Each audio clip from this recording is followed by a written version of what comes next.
अपने आप को क्या बिल गेट्स समझते हो तुम? तेरे से नहीं होगा, कभी मिलियनेयर नहीं बन सकते, तुझ में तो है ही नहीं। ऐसे कितने विचार हम अपने आसपास से सुनते हैं अपने बारे में, दुनिया के बारे में। ये जो फेयर्स है ना, ये कहीं बाहर से नहीं आए, स्पेस से नहीं आए। ये जो डर हैं, ये हमारे आसपास के एनवायरनमेंट से ही आए हैं।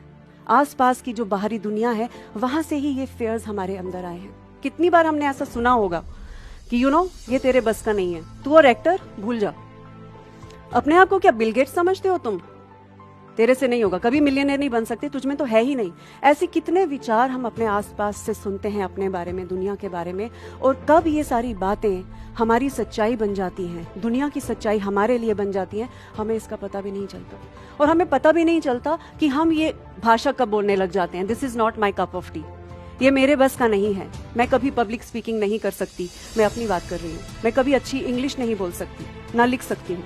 इस तरह के ये जो विचार हैं, ये हमारी आइडेंटिटी का, हमारी वजूद का हिस्सा बन जाते हैं। ये सारे फेयर्स हमारे इन नेगेटिव बिलीफ से आए। एक चीज जो मैं यहाँ मेंशन करना चाहूंगी वो ये कि स्टडीज ने ये भी रिवील किया है कि ये जो बाहरी बिलीफ्स और परसेप्शंस हमें मिलते हैं, वो 90% of the times they are negative in nature, वो सेल्फ डैमेजिंग होते हैं नेचर में। This is very unfortunate. और इसी वजह से हमारे फेयर्स पैदा होते हैं, इन बिलीफ्स से हमारे फेयर्स पैदा होते हैं। अगर ये लिमिटिंग नेगेटिव बिलीफ्स नहीं होते तो कोई फेयर्स नहीं होते। एक चीज जो मुझे समझ में आई वो ये कि जब हम अपने फेयर्स से गुजर जाते हैं, निकल जाते हैं, तो दूसरी ओर हमारे सारे सपने बाहें फैलाकर हमारा इंतजार कर रहे होते हैं। डर की जब आप आंखों में आंखें डालकर देखेंगे और उससे गुजरेंगे, तो दूसरी ओर आप अपने हर उस सपने को सच होता हुआ पाएंगे जो आज जिसका सच होना आपको नामुमकिन है। ट्रस्ट मी, यही है डर की दूसरी ओर। तो बस हमें इतना ही करना है, हमें जो डर से, हमारा फेयर से रिलेशन है ना, उसको बदलना है। जो ढार है, हमारे जिंदगी में फेलियर्स आते हैं, मिस्टेक्स करते हैं, कितने चैलेंजेस आते हैं जिंदगी में, नेगेटिव एक्सपीरियंसेस होते हैं लाइफ में, बट इसका मतलब ये नहीं है कि ये सारे एक्सपीरियंसेस हमें तोड़ने के लिए आए हैं, हमें हराने के लिए आए हैं, हमें गिराने के लिए आए हैं। नहीं, वो हमें कुछ बनाने के लिए आते हैं, हमें बहुत कुछ सिखाने के लिए आते हैं। मैंने फेलियर से बहुत कुछ सीखा है, ज्यादा सीखा है। तो फेलियर जो होता है ना, कोई भी फेलियर फाइनल नहीं होता। फेलियर एक अपॉर्चुनिटी है, एक अवसर है हमारे लिए खुद को और निखारने के लिए, ग्रो करने के लिए, इवॉल्व करने के लिए।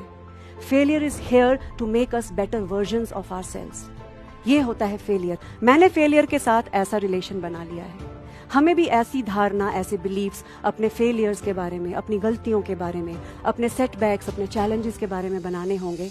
तब कोई भी डर आपको ना डरा पाएगा, ना कभी गिरा पाएगा। तो बस यही रिलेशन जो आपका डर के साथ है, इसको बदलना है।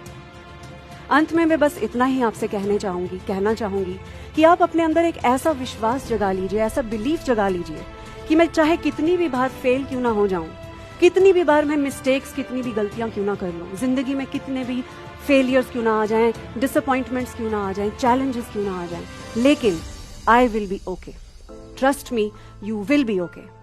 इन सब चीजों से गुजर कर जब आप बाहर आएंगे ना, तो आप अपने सपनों को, अपने स्वागत के लिए तैयार पाएंगे।